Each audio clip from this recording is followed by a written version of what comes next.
Murder of someone in our business is sadly not an exceptional event, but for it to happen to a journalist within a European Union country where the rule of law is paramount and press freedom is a right we often take for granted, it's much harder to fathom. On Monday, journalist Daphne Caruana Galizia died in a car bomb attack shortly after she left her home on the island of Malta. The force of the blast left remnants of her car scattered right across the countryside. Galizia was known for her hard-hitting journalism, often accusing top politicians of corruption.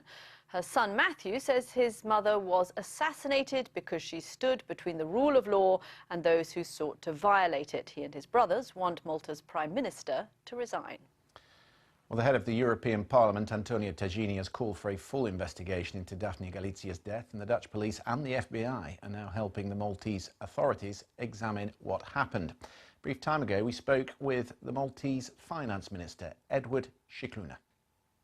Mr. Scicluna, the sons of Daphne Galizia say that their mother was assassinated because of her work uncovering corruption in Malta, and that it is your government that has allowed a culture of impunity to flourish.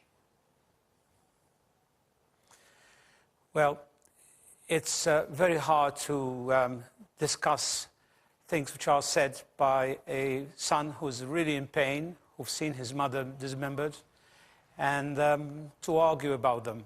I think there's not the time to discuss certain issues. However, it's a terrorist attack, definitely made to silence her. That I think we'll all agree. But the real reasons behind why this has happened, I think they have to be sought by more investigation, and we just hope that this will come to the surface after the arduous work is carried out. But the point I'm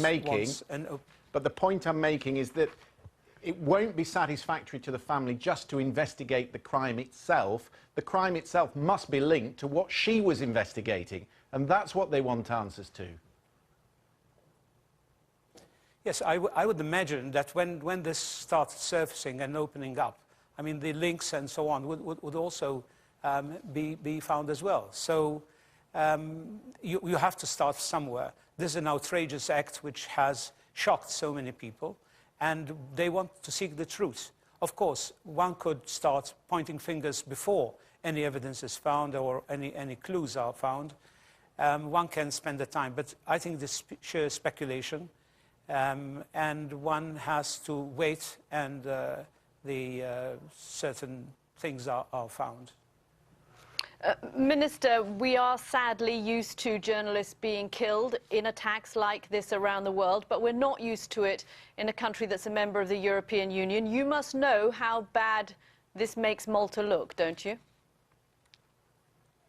Definitely. I'm the Minister for Finance, and it is very sad and very disappointing and outrageous that in this Malta being so attractive, especially in the region, for stability, peacefulness, low crime rate, to have incidents like this. Now, could they have been avoided? Because that was the basic question. An act of terrorism, we're finding out, has happened in many advanced countries, the US, UK, and so on. This is different because it has targeted a particular person.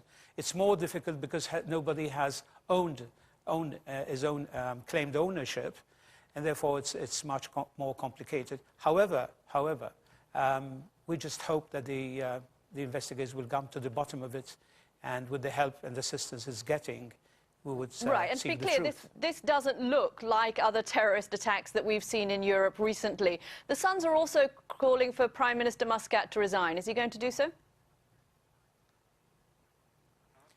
I think this is not the time to play politics, because, as I said, I mean, it's to use a son's words and use them for political ends. I mean, the opposition is doing that, but this is it's their option to do that.